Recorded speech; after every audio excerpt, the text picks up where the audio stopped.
Hey guys, welcome to another video. Today we're going to watch my Rica Dragon's V12 team that relies on landing dots and using tattoo to blow up the dots.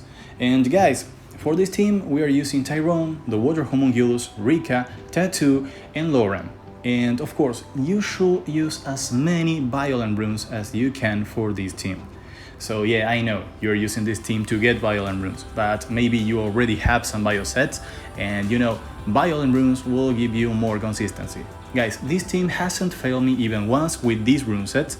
However, I have seen it come close to failing maybe during the mini boss, and things sometimes go wrong. So you guys should aim to have about 70% accuracy on every unit, and of course you will rely on Rica here, and that's the unit that cannot be replaced if you want to have a very high success rate.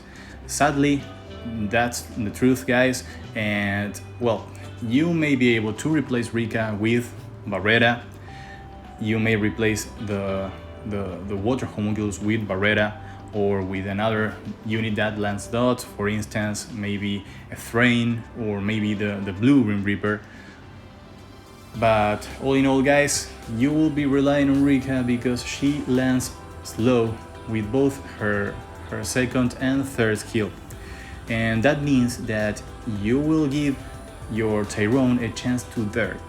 What I mean is that Tyrone with his second skill will AoE push back the attack bars of every monster that is under the effect of slow, and since your Rica will move before your Tyrone, then you are giving the Tyrone, most likely giving, because Rica can derp as well and use her skill 1, but if Rica uses her second or third skill, then she will be giving Tyrone a chance of derping.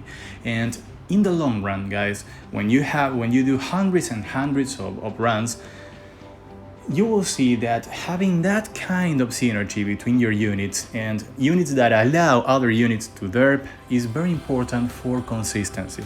And as I told you guys, this team hasn't failed me, and I will show you the average run times of tons of rounds of 10 runs that I made. And I've been doing this full weekend because you know me, if you watch my videos about farming teams, I want to test them on hundreds of runs before I show you the teams, because I want to face every possible situation and I want to have the answers to your questions when you ask me in the comment section. So guys, for the boss fight, you will be targeting the right tower and then you go for the boss. That's the attack order. For the mini boss, you go straight for the boss because you want to push him back as much as you can, guys. And well, that's basically it. You should actually rely on landing dots, and you know how Tattoo works. She will blow up every dot and they will deal all the damage together and maybe blow up both towers at the same time, which is amazing. And of course, Tyrone will help you control the units, Lauren will help you control the towers and the boss. It's very important to control the right tower at the boss stage because you don't want immunity up on the boss. It has never even once happened to land immunity on the boss because you have that tower completely under control, because it will be slowed down. You will be pushing back with your Lauren, you will be pushing back with your Homunculus, you will be pushing back with your Tyrone. So guys, that's a ton of control. And Tyrone is amazing here, guys, because he, with his second skill, he also applies glancing, which is super important to survive, And as you could see, guys, I gave very good runes to this team because you need them to be very, very tanky. And of course, this is a 2-minute team. So what this means is that if you can build the triple Icaru team, go for triple Icaru plus Vertical. Guys, hands down, go for that team. That team is super reliable and will clear this in half the time.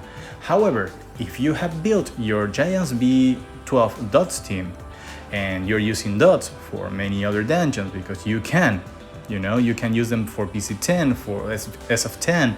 So if you don't want to build the triple Icaru team somehow, for whatever reason, then this is a very reliable team.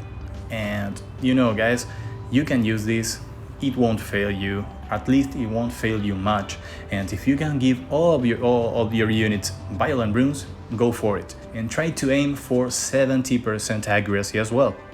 Because these dungeons have very high resistance, so especially the boss. So guys, that's it. You have to land dots, and then you will rely on pushing back and blow up the dots with your tattoo.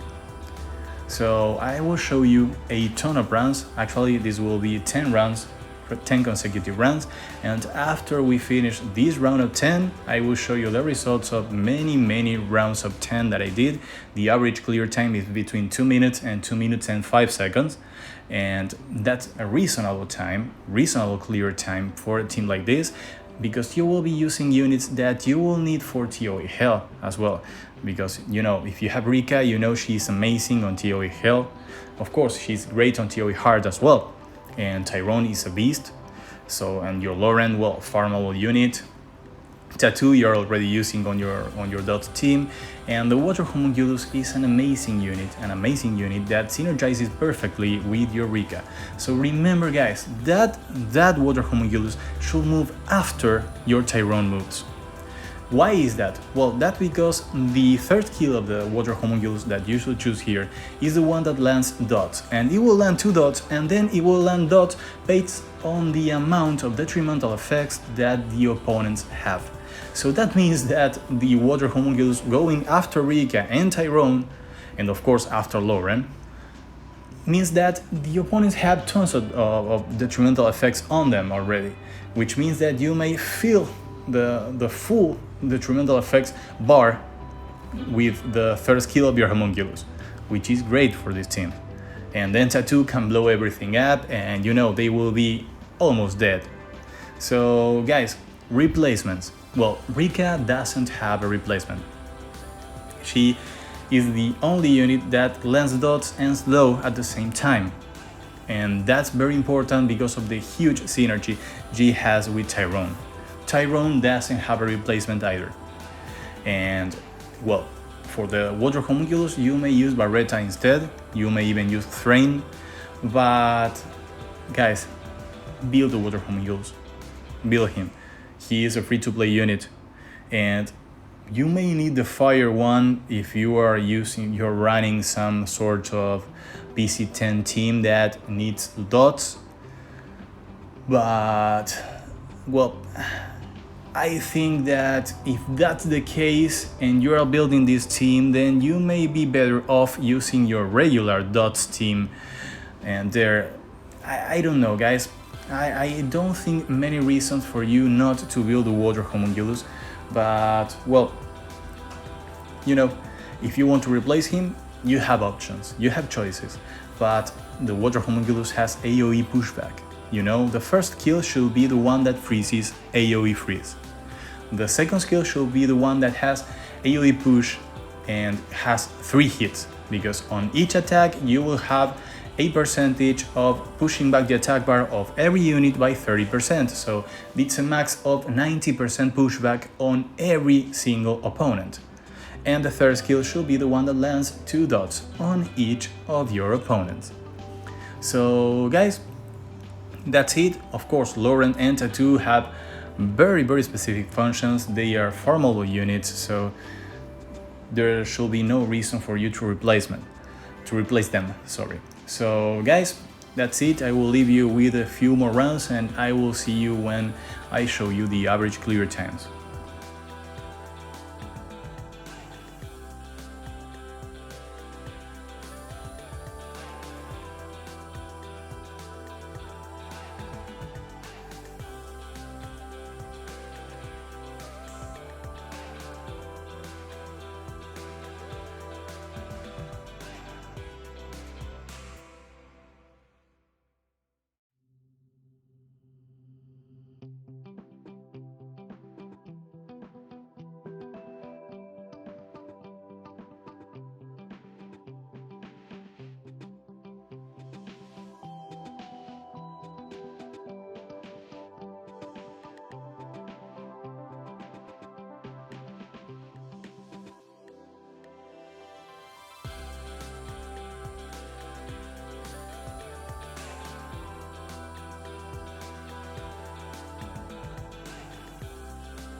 And here we are, guys. We finished a round of 10 rounds, 1 minute and 53 seconds average time, which is very nice, which is very nice.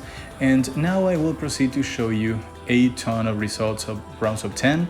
And well, guys, if this was useful for you, leave a thumbs up, leave a comment, subscribe. If you have any questions, let me know in the comment section. I will be very happy to reply, like always, guys. And of course, I will see you all in the next one. Bye bye.